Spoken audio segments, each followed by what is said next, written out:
Bora, turma, esse é mais um projeto da Eletrônica Refox, uma caixa de retorno ativa. Vou estar mostrando aqui por trás dela aqui, ó. Aqui do lado dela, como ela fica aí apoiada no palco ou no chão, onde se a pessoa estiver cantando, né, precisa de um retorno. E aqui é a parte de trás dela, ó. Ó o acabamento aqui, ó. Acabamento topado aqui, ó. Tá vendo? Show, show. E aqui a parte do projeto, ó. Esse projeto aqui, ele tem a liga aqui, né? Liga e desliga aqui. Entrada do microfone, volume separado, violão e o volume separado. E aqui a entrada de linha, para você ligar a mesa de som. O retorno que vem da mesa de som se conecta aqui. E aqui é a saída de outras, um outro plug aqui para saída. Você conectar em outra caixa. No caso você quer outro retorno, aí você pode conectar aqui e vai daqui manda para o outro já.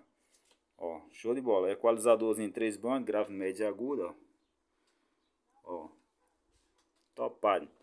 Ficou show.